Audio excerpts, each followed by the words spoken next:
Hello, my dear students. How are you? I hope all of you are quite well. We have already discussed about voice. What is voice?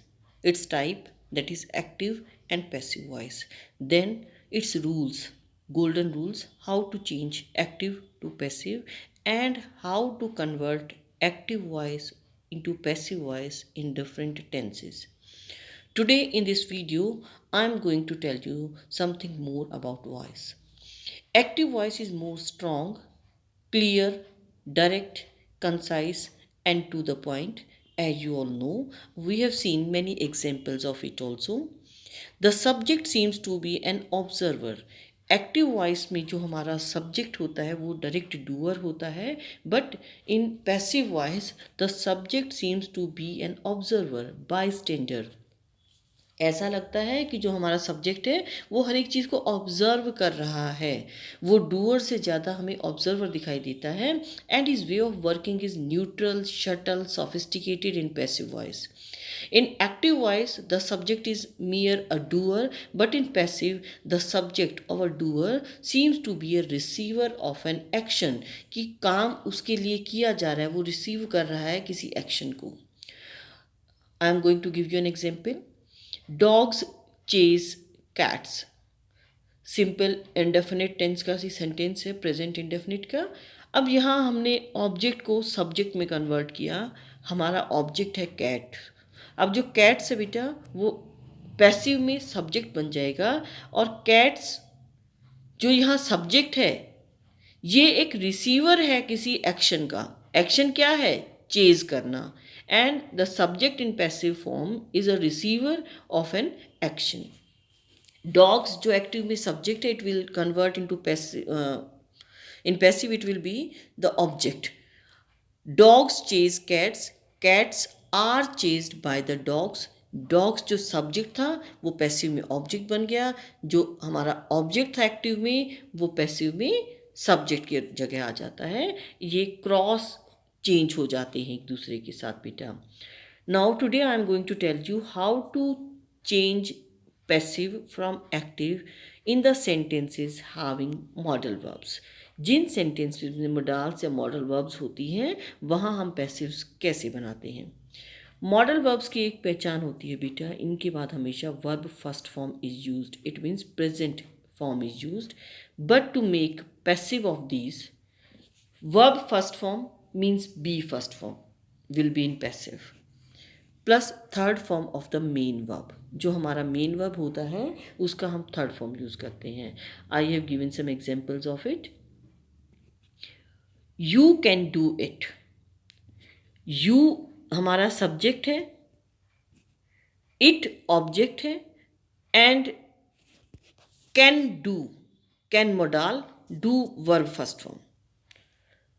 अब जो हमारा बेटा can है ये एक तरह से हेल्पिंग वर्ब है या मोडाल वर्ब है जो हमारे चेंज नहीं होगा.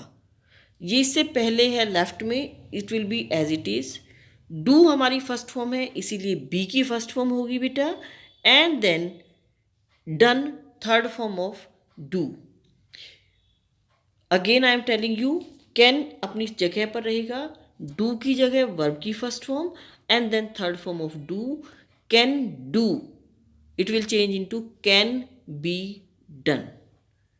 सब्जेक्ट ऑब्जेक्ट के प्लेस पे आएगा, ऑब्जेक्ट सब्जेक्ट के प्लेस पे आएगा, and by is also added before object. You can do it. अब इट आगे आएगा, सब्जेक्ट बन जाएगा. It can be done by you. You should take milk daily. Should modal है हमारा. मिल्क ऑब्जेक्ट आगे आएगा पैसिव में. Milk should be taken by him daily. Milk should be taken by him daily. We must respect our elders. Our elders must be respected. वही rule रहेगा. Modal plus first form है तो modal then be and then verb third form by us. उसके बाद हमने add किया the children could use the place. The place could be used by the children. We can do any sentence having modal verbs in the same way. Now, I am going to give you some examples of sentences with two objects. कुछ sentences ऐसे होते हैं जिसमें दो object होते हैं. He gave me a gift. ये example देखो बेटा. He subject, gave second form past indefinite tense है. ऑब्जेक्ट वन हमारा है मी और क्या दिया? A gift. This is our object two. हम दोनों ऑब्जेक्ट से सेंटेंस को चेंज करेंगे पैसिव में. पहले ऑब्जेक्ट वन को आगे लेकर आएंगे एंड देन ऑब्जेक्ट टू को. मी जो थर्ड पोजीशन का हमारा प्रोनाउन है, जब ये आगे आएगा तो ये फर्स्ट पोजीशन हो जाएगा आई. आई माई मी होता है बेटा. मी थर्ड पोजीशन है, फर्स्ट पोजीशन पर क्या होता है?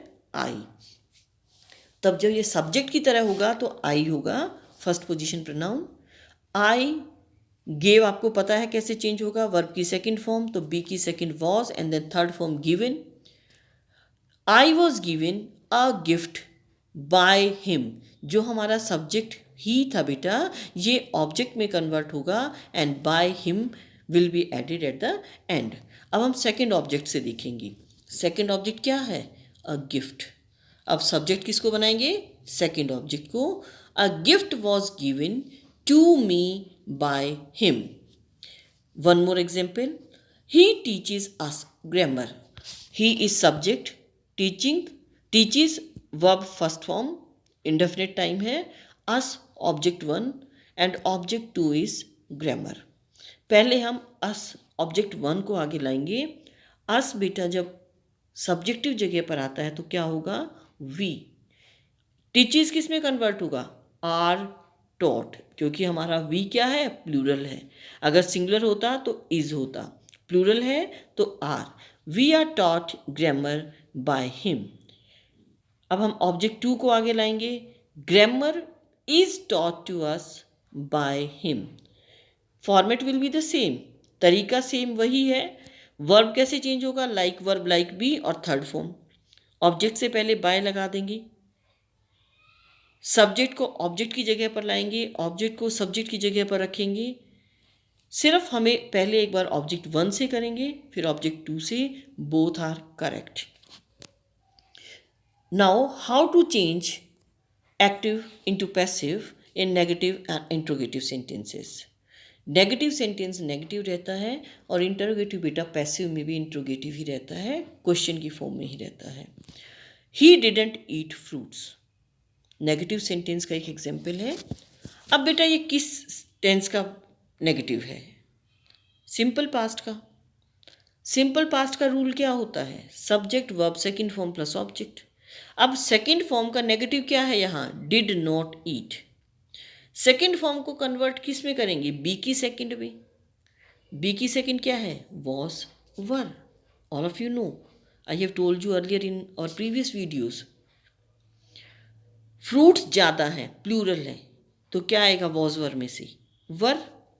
Fruits were not eaten by him. Did not eat will convert into were not eaten. Subject will become object and object will become subject.